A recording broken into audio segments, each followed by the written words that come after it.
Hello everyone. Today we're going to plant tomatoes and peppers during the Memorial Day break. And we got these wonderful plants from Al's Pine and Nursery, and we use these craft markers to go ahead and mark them because they don't come already marked. So go ahead and before you buy them, make a note of what row they're in. And we love Al's Pine and Nursery in Wheat Ridge, Colorado, because it's a local owned mom and pop family that's been growing wonderful things for over 100 years. And we picked up some petunias, some peppers, 2 wonderful butterfly bushes, and then we also got some wonderful herbs, some oregano, and then we also have some basil and parsley and cilantro and dill and some more tomatoes, and we have Romas, we have Whoppers, we have Cherry 100s, and those are just going to be fantastic as we use those in our salads, and just cannot wait to harvest those. So we got these wonderful plants. We're going to use these, going to plant these wonderful little guys with these 3 garden tools. The Friskers, the orange handle, the green handle is a dollar store, and the preferred is those scissors, which are kitchen shears. And that is my handy dandy Japanese garden knife or shovel. Very awesome device. And we're going to use those metal gloves there for their gardening gloves specifically. They got rubber palms, and then the back is like a polyester cotton. And so those are those center ones right there, the brown ones. They fit fantastic. I got those from Amazon, and they really work well for weeding, for planting, just any garden activity. I don't usually use those blue ones. Those are mainly for wet items, like if you're replacing sprinkler heads. So I'd like to use those middle ones with the rubber. And then we also got from the big box stores now, we have some seeds, some wonderful flowers. We're just going to plant those everywhere. They just add a lot of color to the garden. And then we also have some pumpkins and some zinnias. Zinnias make excellent photographs, the nice red ones, and all of them. And they attract the bees and, of course, the butterflies, and just really add a lot to your garden. And you can pick up a pack of, for a few dollars, and just, care and feed these little guys, water them, of course, watch your weeds. And it just makes for really fun. We also got some sunflowers and some nasturtiums, which are really good for your garden, and morning glories. Plantings. So these are our raised beds that I made about 4 seasons ago. They're economical. It's a fun little project. However, though, I didn't temper the soil and the foundation correctly, so there's some splitting. But they work well. I actually put paver stones on the top for seats, but you can use those for planting. What we have found out, though, that the plants do dry out, or have a tendency to dry out more. And then it also heats them maybe 10 degrees, up to 10 degrees more in these boxes. So you just have to make sure they're well watered and that heat. So depending on what you're planting. So we actually filled these initially a base from alpaca manure, which we actually found somebody off of Craigslist, got my pickup, loaded it up.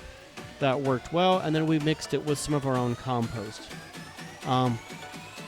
This year we topped off. My favorite top off is EKO Post, Echo Post, and then Pro Mushroom Compost. That was not available this year because of COVID. So this was the only thing that was available. Miracle-Gro Garden Soil in the 0.75, 3/4 of a cubic foot bags. So they claim to have extra nutrients and fertilizer, up to 9 months of fertilizer.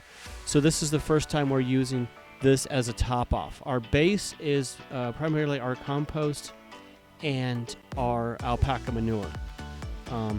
It's best to just use your own compost. Now this year we are also using this hardscape weed fabric. It's primarily for hardscape for your rocks and your pebbles, and for your rock work around the house. It works really well. This year we're going to try it It's a little harder to work with. A few years past, we've used a black fabric, or like a black woven plastic fabric that I will show you in a minute here. I like it the best. It's black. It heats it up fairly warm, so depending on when you start your plantings. But however though, and as we're showing here, I did use it over here, right there. It works well, I like it, but if your weed whacker, your trimmer line gets a hold of one of those little fibers, it will wrap around the axle in about 3 milliseconds. So you'll have to be very careful how close you are getting to your borders if you do use that. Obviously right here, we're not using the weed whacker. So in addition, I also got these from Amazon. They're 4x4, 8 inches high. I have 2 levels. Each level is about $50. They're easy to work with. They're easy, and these are about 4 seasons old. So they handle the hail, the cold Denver cold weather, winter weather. Just hose them off, and they're great. The base, again, we filled with alpaca, and then our own compost, and then the top off was either the Echo Post. Well, I'll put the link or a description in the details here, and then the Pro Mushroom compost I got from Lowell's. That's my best if you don't have your own compost. But this year, again, we topped off with the Miracle-Gro. So I really like these boxes, except they're a little pricey. We chose the plastic, or these are more plastic and then resin. They have wood fiber. They have various fiber plastic solutions. We chose this and or block because we discovered our house has termites. It has been remediated. Terminex took care of us, but we just didn't want to feed the termites, so that's why we did not choose wood here. So we're actually, this is one of the beds we started to do some planting. There's some strawberries we put in there, and we did those a few weeks ago. And my little drip lines I'm going to be setting up here. So these are our raised beds. Again, it's not very decorative, but functional. So if you know of somebody that can do the work, or find Craigslist or Next Door Neighbor app, whoever that can kind of help you with the labor there, if you get, help out, that works out well. So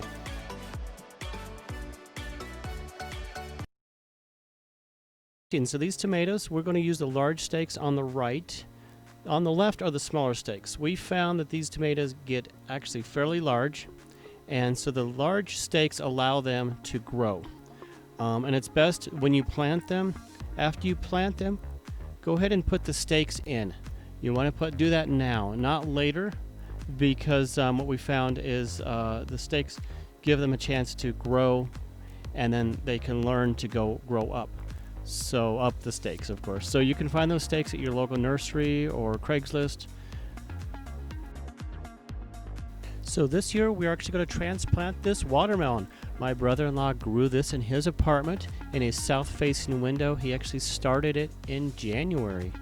Got some potting soil, got a little pot. It was an organic watermelon that he had bought, and he had just babied this and watered it. And so we're going to plant this in one of those Amazon boxes, and we're going to see how that does. So let's start planting this watermelon. So basically just put him aside, and I take my it's a Japanese garden shovel knife, and just use it to cut the fabric just big enough hole to fit his existing size. I always go just a little bit bigger, as you can see, just using the serrated edge. Works really well. And then of course just use these, scoop out the soil.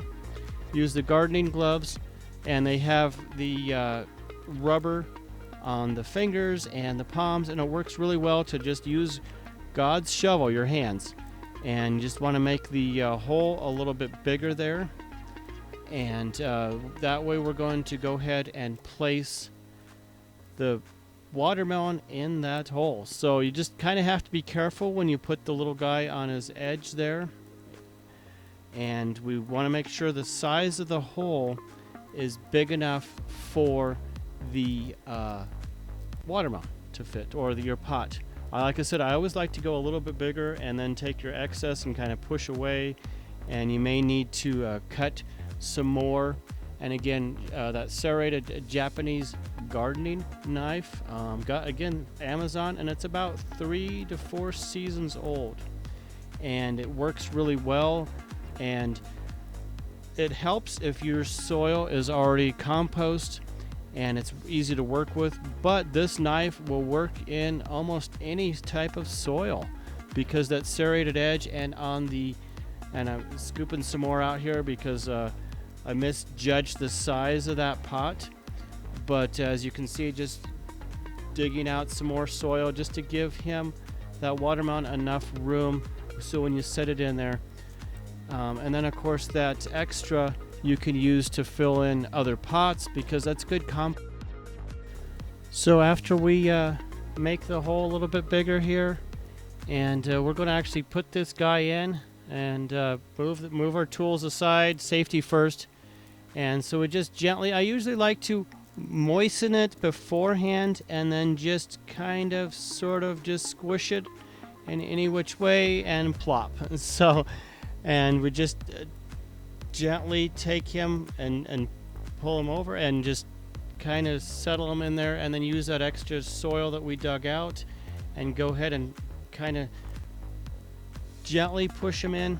And sometimes it's nice to just tease that root ball a little bit to encourage growth.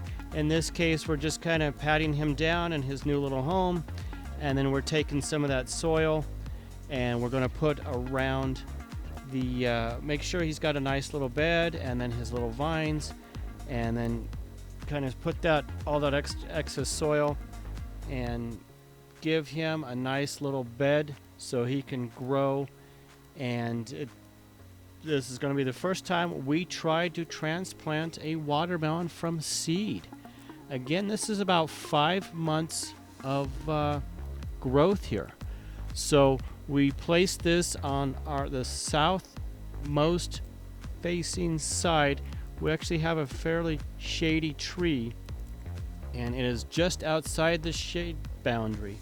So we're hoping to give him plenty of room to grow and sun. So, and then of course the extra in the pot there, that's good potting soil, and we can put that back in his little home. And so this is going to be very exciting to see how this guy does. So we will keep you informed on upcoming videos. So what we found, what's easy to do, is we took a little letter opener, and I usually open the seeds on the bottom flap because sometimes there's information on the top. So we just flip it over on the bottom here and use a little letter opener, and it works really well to save the seeds and to save this information on the back of the packet. So that works. That's a nice little tip. And then we also got these dollar boxes, these little shoe boxes, dollar store, and it works well to organize the seeds. And then we also have little binder clips to organize them by growing season, by flowers, and it all makes it for a nice little package to put everything, organize everything. And of course you can wash it off in case it gets dirty. And this is these cool weather crops. So your carrots and your lettuce, and these would be your cool weather, which you would plant 2 weeks before last frost. So usually last to March, but this year we missed that, so we'll use these for next year. This planting we will do, or we're doing this planting in Memorial Day weekend, actually Saturday. It was a lovely day out.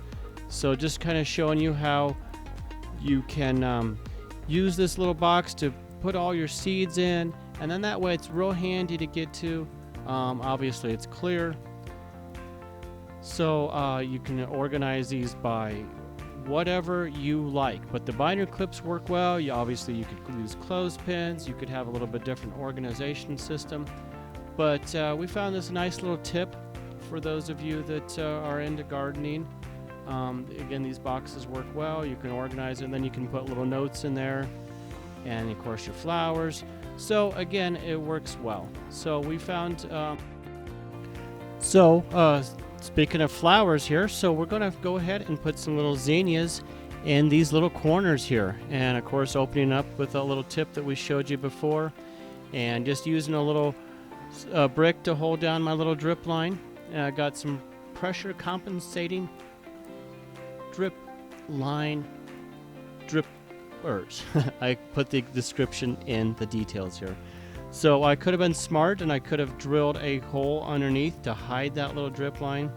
But again, I just kind of put these boxes together kind of quickly, and I got a cool little brick there to kind of hold that down. You can use various stakes or wood or whatever you use. So we're going to go ahead and plant some little zinnias here in these little corners, on the corners of these tomatoes here, and tomato boxes, and just going to go ahead and open them up here. And then of course read your instructions for your spacing and then your height. These guys are going to get about 16 inches. I know I'm off camera there, but and the package said 1/4 of an inch, 1/4 to 1/8 of an inch. So these little So Easy zinnias, these are the giant zinnias, and they're going to work really well. They take great pictures. They're just a really fun flower to grow.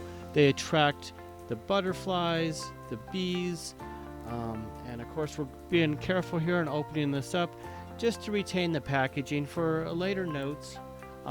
It's also fun too. You can just rip it apart too to have some fun there, but we're just gently going to kind of open these up, and I like to open them from the bottom, the flap that doesn't have as much information, because sometimes the top or the bottom has the lot number, when it was planted, when it was all that information. So we're just going to spread these fairly evenly, kind of more for fun here. You can be more exact. They have little seed dispensers. You can get really exact, but we're just having some fun here and just spread a few around this little planting hole, and that's about a 6-inch by 6-inch little planting hole. And of course adjusting our little drip line there, and that's it. Just going to be a lot of fun. So I had these trellises, these plastic trellises lying around. I cut them to size, and going to try this for some weed fabric. And also to block the boxes so my little kitty cat doesn't think that's his place to go do his business. So going to plant little seeds and flowers in each little rectangle hole. So right here I planted a little Thai pepper in the corners here. Again, if you don't have to use the paver stones, you can actually use all the holes to plant in, and I used the fill dirt from the tomatoes for this little guy, and put a little drip line to him, and so he's going to get watered. Nice, good water. Now getting to these tomato stakes. So at the end of the season, when you're all done, make sure you straighten out the ends, and then you label, or not label, but you put WD-40 or some sort of oil. WD-40 works well on the edges, on the ends, and just where it was in contact with soil so it doesn't rust and corrode. It's a nice little tip. So this is one of the little places we plant the zinnias, and as you can kind of see here, these little drippers work fantastic. And so just showing you my little system that I set up for these little boxes. And I forgot to mention, before I built these boxes, I cut my trench lines for my pipes. I laid my pipes first, and then my blocks under on top, of course, and then I piped it with 3/4 PVC, and then it's a combination of the little drippers, the multi-stream, and the bubblers. It works really well, and once you get everything planted here, I went ahead and found some various bricks or rocks to direct the little streams to plant the little plantings here. As you can kind of see here, that little guy in the center is not getting so much love, so we went ahead and put some rocks just to deflect the water. And I put a little cap on there just so that that manifold just doesn't get UV cracking. So I'll probably put up with something more a little decorative, but as you can see, he's getting a nice washing here. But I'll do another video on, there's my little manifold, and it's a 3/4 to a 1/2, and then each of those 8-way, and then you can adjust those. They've got little adjustments on the top. Real easy to use, real fun little project. And of course you can adjust your pressure, and then those little push-on little tabs, or not really tabs, you just push on them. And then to work them free, I just use a pair of wire cutters, and you just kind of clip the ends side, not perpendicular, just to kind of, or just take a razor blade and graze it off. But again, that's for maintenance. So these little drip lines work really well. It's a cute little project, and of course at the end of the season, practice proper winterization of these guys. So this sage is incredible. Another video on him later, but just he's been in that hole for 3 seasons. So we have these little sprayers going on, and just want to make sure you run through I ran through 4 cycles. I have these run for 8 minutes each day. And initially you want to give these guys enough water because that soil's pretty dry. So I ran through 4 cycles, so that's 32 minutes. I waited about 5 to 10 minutes per cycle, even up to 20 minutes, to make sure everything gets soaked, but it's not a swamp, it's not soggy. So I waited about, like I said, 5 to 10 minutes, and then I make sure that all the plants are getting enough coverage, and there's my little dripplers there, and my cool little way to hold them down, a nice brick. So as you can kind of see there, the little streams, the multi-streams, and you can adjust those for pressure. If you adjust them too much, while it's on, the little top will pop off. So